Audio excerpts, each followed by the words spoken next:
Assalamualaikum warahmatullahi wabarakatuh.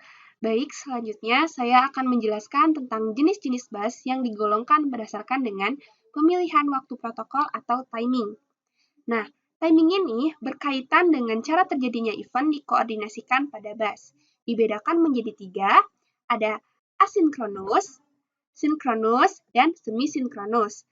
Untuk asinkronus dan sinkronus sendiri konsepnya sama waktu di elektronika digital, yaitu jika sinkronus berarti dia bergantung pada clock, sedangkan asinkronus dia tidak bergantung pada clock, melainkan pada event sebelumnya. Nah, yang pertama ada asinkronus bus. Waktu transmisi pada bus adalah suatu fungsi alat individu dari suatu clock tetap khusus di dalam suatu sinkronus bus. Maksudnya, jika pada sinkronus bus sendiri itu bergantung pada clock kan, sedangkan asinkronus tidak, maka ada istilah khususnya, yaitu isyarat handshaking, di mana komunikasi antar dua arah. Nah, jadi konsep handshake ini generalisasi dari ide sinyal slave ready. Nah, makanya dikenal sebagai isyarat master dan slave. Kita ketahui ya, bahwa suatu transaksi bus itu meliputi dua komponen.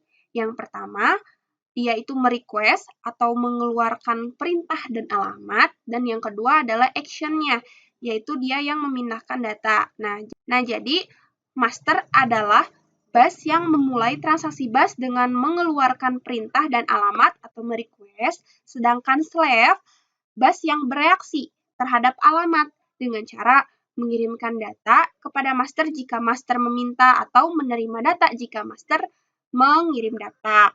Jadi kalau master itu yang merequest, sedangkan slave itu yang action-nya, yang memindahkan datanya. Nah, dalam pewaktuan asinkron, memungkinkan kerja modul yang tidak serempak kecepatannya. Dalam pewaktuan asinkron, event yang terjadi pada bus tergantung event sebelumnya. Sehingga diperlukan sinyal-sinyal validasi untuk mengidentifikasi data yang ditransfer. Nah, kelebihan dari asinkronus bus sendiri ini lebih fleksibel dari sinkronus, tetapi jelas lebih rumit. Selain itu, asinkronus bus ini juga dapat mengakomodir beragam kecepatan I/O device. Jadi, dengan menggunakan timing asinkron, kombinasi antara perangkat yang lamban dan cepat, baik dengan menggunakan teknologi lama maupun baru, dapat menggunakan bus secara bersama-sama. Sistem ini mampu menggabungkan kerja modul-modul yang berbeda kecepatan, asalkan aturan transfernya itu sama. Nah, contoh dari asynchronous bus ini adalah Future Bus Plus. Nah, selanjutnya ada asynchronous bus read. Nah, dalam operasi pembacaannya itu, di gambarnya ini, itu ada address, master, slave, dan data. Nah, pertama-tama pasti CPU itu kan mengirimkan terlebih dahulu alamat. Lalu, master berada pada alamat dan kemudian mempertimbangkan dengan menunjukkan kestabilannya. Jadi alamatnya itu stabil, lalu master juga aktif, dan master merequest data ke slave. Selanjutnya, mempertimbangkan waktu susunan data, slave juga aktif menunjukkan data yang ada pada database untuk dibaca oleh master. Nah, lalu di sini master menerima data.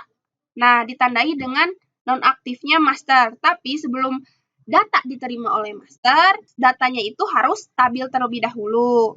Nah, lalu untuk menandai kalau master telah menerima data, maka slave juga merespon dengan menonaktifkan. Nah, lalu data kemudian dipindahkan dari database. Baik, selanjutnya ada asynchronous bus write. Sama ya, pertama-tama CPU itu mengirimkan alamat. Lalu master terletak pada alamat bus, kemudian menunggu hingga alamat stabil, lalu master menjadi aktif, dan menandakan bahwa data tersedia pada bus di sini. Slave kemudian menerima data dan pergi aktif untuk menunjukkan data tersebut. Nih kan, slave menerima data, tapi sebelumnya data itu harus stabil. Master kemudian pergi ke status nonaktif. Ini untuk diketahui master, slave pun merespon. Nah, slave pun ikut nonaktif kan. Nah, lalu jenis bus protokol untuk yang asynchronous bus read dan write ini hanya dikenal sebagai pengakuan dan pernyataan antara slave dan master. Jadi perbedaannya itu hanya terletak pada sinyal yang dikeluarkan. Kan setelah kalau misalnya pembacaan ya, kalau read itu berarti setelah sinyal distabilkan itu berarti yang dikeluarkan adalah sinyal baca. Kemudian ditempatkan pada bus data dengan modul memori. Kemudian pengakuan dikirim dari modul memori. Nah, sedangkan untuk penulisan itu setelah datanya stabil, itu yang dikeluarkan adalah sinyal tulis. Kemudian data ditulis ke modul dan ini acknowledge dikirim. Baik, selanjutnya adalah synchronous bus. Nah, metode pewaktuan sinkron ini ditentukan oleh sebuah clock yang beroperasi dalam suatu interval clock tertentu atau clock yang tetap. Dalam synchronous bus, semua perangkat mendapatkan informasi timing dari jalur clock bersama. Permintaan data slave ke master harus dengan periode waktu yang ditentukan. Operasi clock pada bus akan menghasilkan operasi yang cepat karena elemen dari sistem akan disinkronkan, sehingga memiliki lebih sedikit lines. Lalu, synchronous bus ini juga menggunakan handshaking parsial, karena dapat mengambil lebih dari satu clock beredar untuk bereaksi terhadap master. Jika time clock siklus tidak cukup untuk slave ke master, maka harus meningkatkan waktunya dari berbagai clock yang beredar. Nah, hal itu juga merupakan kerugian berkenaan dengan yang asynchronous bus, karena yang asynchronous bus memerlukan banyak waktu yang tepat, sehingga model synchronous bus ini tuh justru lebih mudah diimplementasikan dan cepat, namun kurang fleksibel, menangani peralatan yang beda kecepatan operasinya. Biasanya digunakan untuk modul-modul tertentu yang sudah jelas karakteristiknya. Contoh dari synchronous bus ini adalah PCI bus.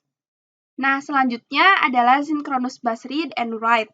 Untuk synchronous bus read sendiri, pertama-tama prosesor menempatkan alamat memori pada bus alamat di waktu T1. Nah, setelah alamat alamatnya stabil, prosesor mengeluarkan sinyal yang memungkinkan alamat pada perintah baca pada waktu T2. Jadi mengeluarkan perintah untuk dibaca nih, sehingga pembacaannya mulai aktif. Nah, modul memori dapat mengenali alamat dan menempatkan data pada bus data pada waktu T3.